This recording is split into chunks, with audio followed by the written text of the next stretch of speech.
So this is my private cloud machine, because you have to have an Intel-based machine. You can't do this on ARM.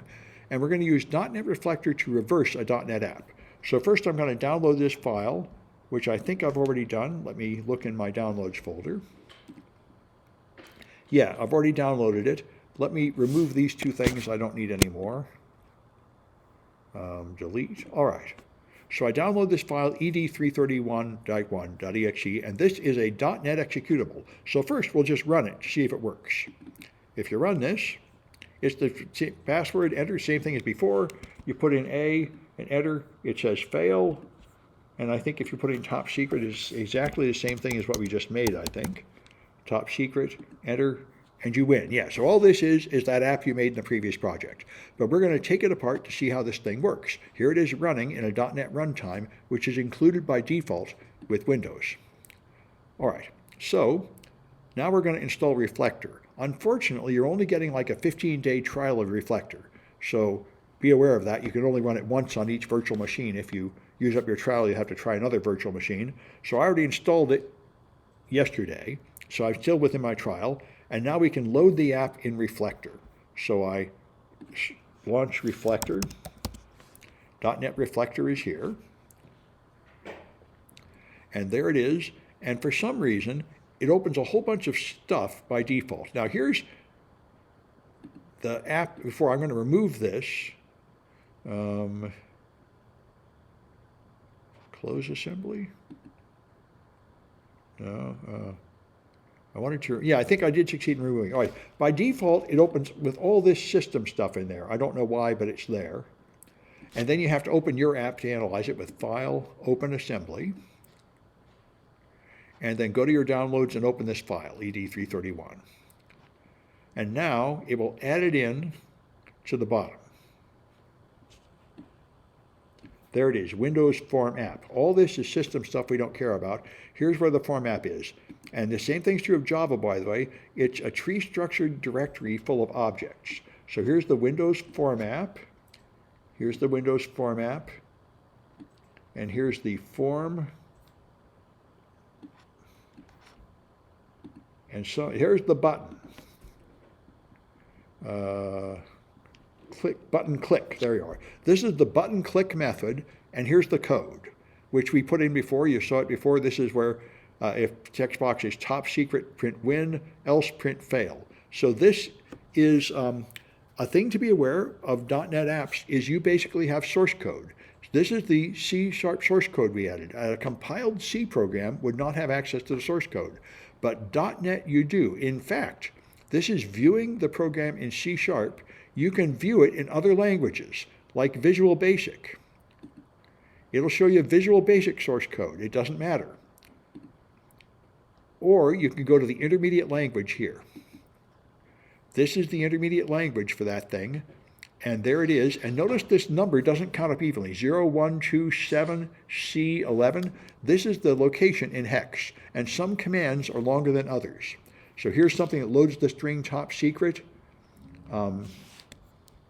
Here's something that branches if it's false, going down to 27 and printing fail.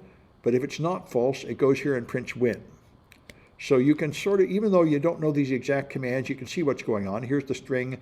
This stuff must do some kind of comparison, and then it branches if it's false down here. So this is the if statement, essentially, that determines whether you win or fail. So let's go look at the instructions. Now we got the app loaded, and we found the code, and we viewed the intermediate language code. So here's the important instructions here. Store load 0, branch false, and load stir win. And you can find the hexadecimal codes for that by just going to a Wikipedia page. I'll open it up here. On Wikipedia are the common intermediate language instructions. So they're just here. And so, for example, the one here, which matters to me most, is bur false. So if I look for bur false, I think they're alphabetical. Here we are, here's bur null, here's bur false. And it is in fact burfalse.s. So burfalse.s is here, it's 39, followed by a 2c. 2c is burfalse. And while we're at it, let's find var true.s, that's 2D. So there's the code 2C is var false, and the code 2D is var true. So if we change this program, if we change that var false to a var true, then you'll win with the wrong password instead of winning with the right password. So all we have to do is find a 2C and change it to a 2D. And we can find the right one by getting the byte values around it. The store location is 0A, this is 06, load stir is 72. So if I look for this pattern, A6, 2C, then something I don't know, followed by 72, that's how I'm going to find it. So we can just fix it in a hex editor. So we're going to hack this by modifying it at the binary level. So we're done with Dot Net Reflector. And we just need to go here. And I'm going to make a second copy of this program, copy and paste.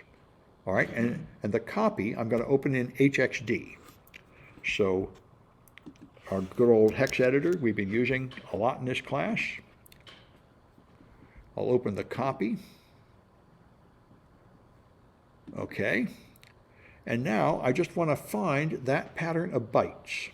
And so search for 0A, 06, 2C. So it's edit, find. Search find.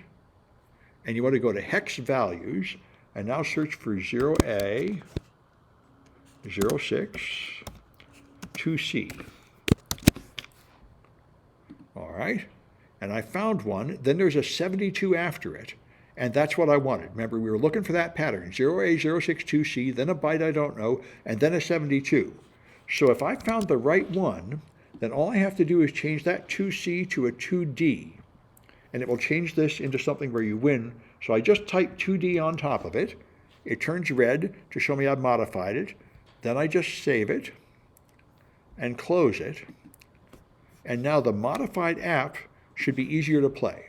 So if I run the modified app here, the copy one, double click it, it launches it, and now if I put in a W for the password, I win. So that's, by understanding it, changing that one byte made this game from a difficult game to an easy game.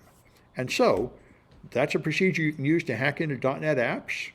There are other ones, but anyway, so now you know how to do it, and now there are some flags to find, just the hash of the thing you just made, and then there are more apps to exploit using the same technique to find some flags. So that's what I wanted to show you, so you get a little bit of a start hacking .NET.